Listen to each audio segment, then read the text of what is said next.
At ESMO 2023, I have the opportunity to present our data on behalf of our co-investigators of the Herbert 431 trial, which is actually the first-line clinical trial of Selpercatinib versus standard of care chemotherapy plus pembrolizumab in RET fusion-positive non-small cell lung cancer patients.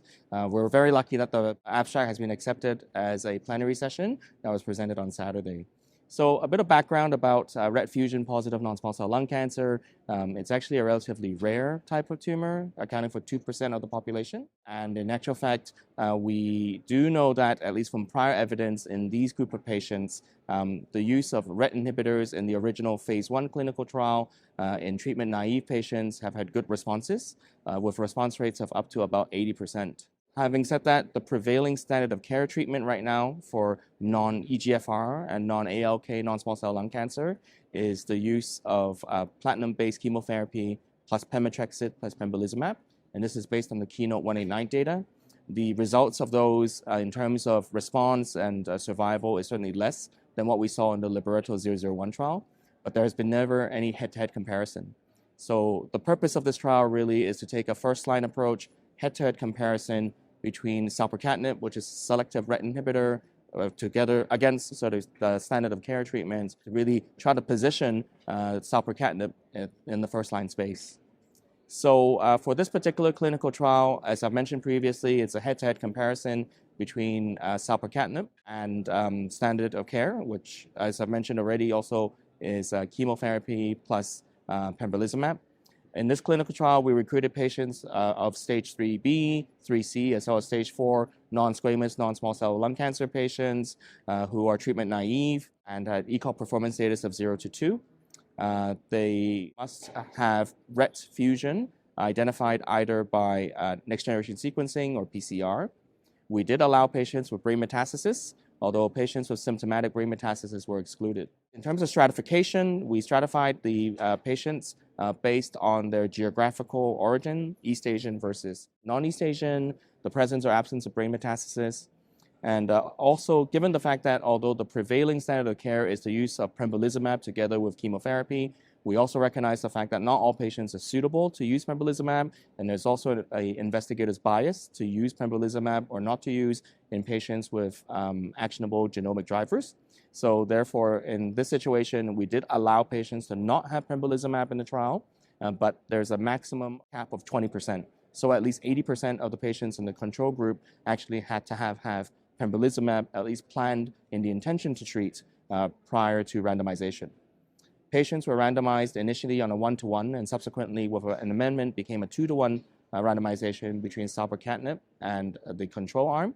And in patients who actually progressed in the control arm, they were given the opportunity to cross over to Selpercatinib on disease progression.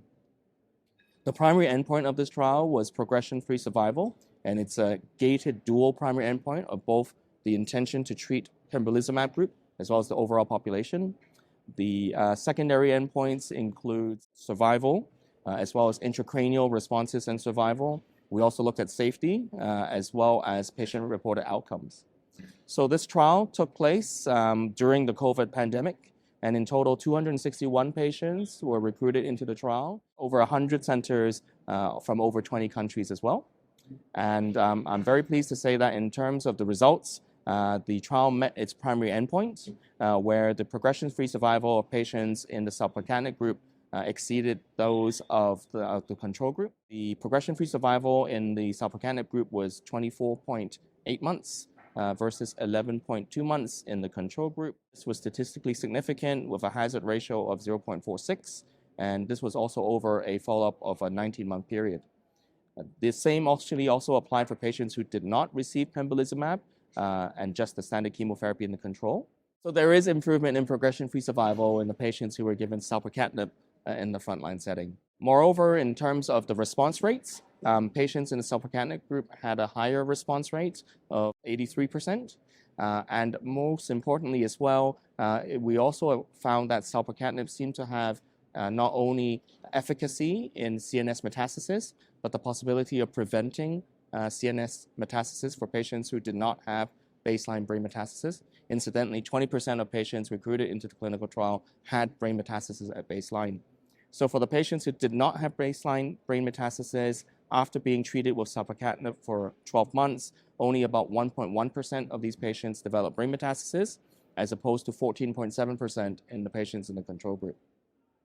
In terms of the safety profile, it is what we have seen in our prior experiences with selpercatinib in the Libretto 001 trial, as well as given the fact that the drug's approved in over 20 jurisdictions around the world, we have good clinical experience. The most common toxicities were AST, ALT changes, there were peripheral edema, there were hypertension, and all of these were well controlled with dose interruption as well as dose changes. As expected, the chemotherapy arm or the control arm had the toxicities of mainly myelosuppression. Lastly, I think it's very important for us to also focus on the feelings of the patient in terms of the patient-reported outcomes, and certainly in terms of deterioration of physical function as well as worsening of symptoms. Selpercatinib patients actually had a delay in those two parameters as well.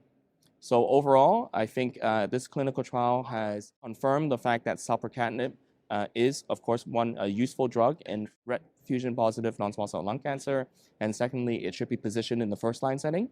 The difficulty, of course, is to identify these patients, and certainly this also calls for the need for upfront next-generation sequencing for our patients, so we are therefore able to identify these patients and treat them with the appropriate treatment, which does give them more than doubling in terms of progression-free survival.